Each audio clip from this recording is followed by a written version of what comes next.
gives the award out to players. It should solely be on individual performance, but we don't live in a perfect world. It's not like that. 30 players. They showed that Messi, Erling Haaland, and Mbappe are the main players in the WWW. Messi won the FIFA World Cup with Argentina, and To him and start the new era, another tick in terms of agendas. It has to be Erling Haaland, man. Okay, the Ballon d'Or is right around the corner. I have forgotten the exact date on when the Ballon d'Or starts. However, I do know that it is in October. When September, this video is being recorded on the 19th of September, not too far away from the Ballon d'Or. So today we're gonna go and see who are the front runners of this year's Ballon d'Or. I've already expressed before in, I want to say, 3 to 2 videos. I've expressed this before when we're on PC Footy, who I believe is the or should be the winner of this year's Ballon d'Or. I've talked about this a lot, but today we're going to see who are the front runners and who really deserves to win it. So without wasting any more time, guys, let's get straight into it. the Ballon d'Or recently revealed its top 30 players. They showed that Messi, Erling Haaland, and Mbappe are the main players in the running for the top football award. Messi won the FIFA World Cup with Argentina, and Haaland had an incredible first season at Manchester City, scoring 52 goals. What's surprising is that Cristiano Ronaldo 52 is crazy. I know I've talked about Haaland before, but every time I go over it, it's not the 52 goals, the breaking the Premier League scoring record. We'll get into it. isn't on the list this time. It's the first time in 20 years that he's not in the shortlist. This shows that things are changing in football, moving away from the Messi and Ronaldo era.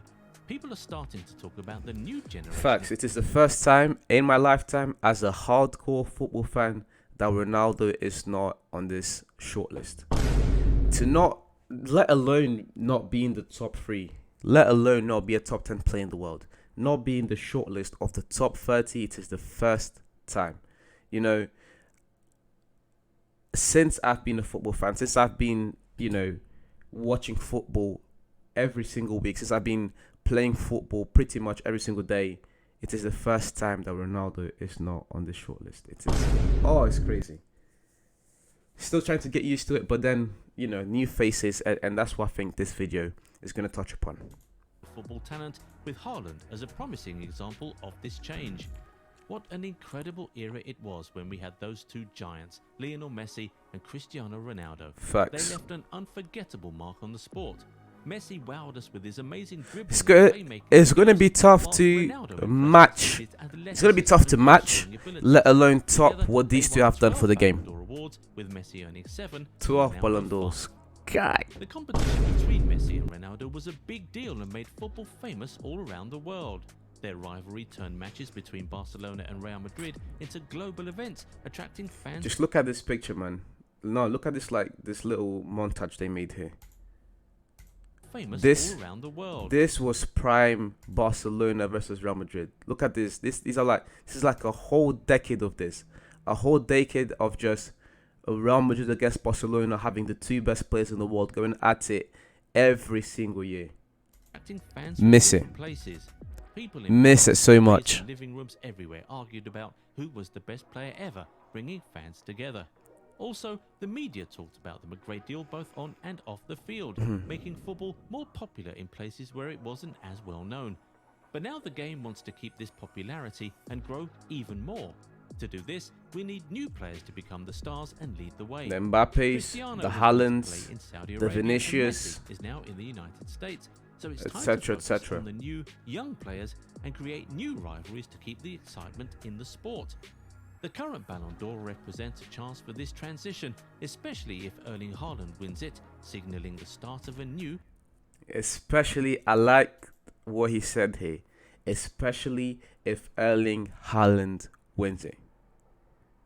If you've been watching my content now for some time, you know that my year's favorite for this year is Erling Haaland, and for good reason. As we've said, 52 Premier League goals. We're talking about a treble. So if you're looking at the Ballon d'Or formula and what they very much value team accomplishments, and they also value individual output. You're talking about a player who in his first season was able to break the Premier League goal scoring record. A player who in his first season was able to score 52 goals. So that's already unlocked. His output was outrageous. One of the best individual performances we have ever seen and we will ever see. And then you're talking about in terms of team accomplishment. They've just won the treble. This is the second English team to ever do it. The first English team to do it in this century. He's like tick tick. He's also you can also give it to him and start the new era. Another tick in terms of agendas. It has to be Erling Haaland, man. I love Messi. I love the fact that he was able to win the Ballon d'Or with Argentina. That was a wholesome moment. But if we're being objective, if we're being serious, this year's Ballon d'Or has to go to Erling Haaland. It is only fair. Footballing era. We understand that fans might find it tough to let go of the Messi-Ronaldo era. However, it's important to remember that football is a dynamic sport and constantly changing. New talents emerge, and by moving on from Messi and Ronaldo, we open the door for fresh faces to become the new icons and showcase their unique skills and styles. But there's an interesting twist. Messi doesn't seem too keen on the Ballon d'Or this time around. As Messi enters the later stages of his career, his enthusiasm for winning another Ballon d'Or has clearly waned. So why not consider giving it to someone like Haaland, who had a fantastic season and is young and perhaps even more eager to win the Ballon d'Or than Messi? And Haaland... See, but that's part of the problem, bro. This is part of the problem when we get into these conversations. Oh, Messi's not too keen to win it. Man, listen, I don't care if Messi is keen to win it or if he isn't keen to win it. The fact of the matter is, objectively speaking, when you look at how the Ballon d'Or has been won in previous years, especially in the Ronaldo Messi era, and you look at what Erling Haaland was able to do, or even look at what Benzema was able to do last year. Yeah, what Benzema was able to do last year. Like, Haaland fits the perfect prototype, the perfect stereotype of what a Ballon d'Or winner should be. They've already given him the UEFA Best Player this season. So it's like, just give it to the man. Just give the Ballon d'Or to Haaland. It has to go to Haaland. And I'll keep repeating this point until the ceremony happens. And if Haaland doesn't win it, believe me, I'll make a video that same night. I don't care what time the ceremony finishes. I'll make a video that same night talking about it. It has to be Erling. Has a strong case for deserving it. Fueled by his relentless hunger for scoring goals, Haaland helped City catch up to long-standing Premier League leaders Arsenal, securing their third consecutive title. He also led the team to victory in the FA Cup with a satisfying win in the final against their rivals Manchester United. Most importantly, the writing's in the wall. The writing's in the wall. League, a trophy they had longed for and struggled to achieve until the arrival of the Norwegian sensation, who also finished as the top scorer in Europe's elite competition. Haaland also broke a... He was the top scorer in every competition, in every major competition that City won. I'm not sure about the FA Cup, but, you know, at least when it comes to the major competitions in the Premier League and the Champions League, he was the top scorer. Meaning, not only was he leading City, but he was also leading every single other player in that competition. And he had a head-to-head against Messi. No, sorry. Oh, no, he didn't. Sorry, that was Bayern. My bad. He didn't have a head-to-head against Messi, but then Man City went on to beat Bayern. So it's like, even if you want to get to that logic, to that nasty football argument, like, it can even go that way and it still goes to Haaland. Once again, let's not discredit what Messi was able to do. You know, he still put up respectful numbers.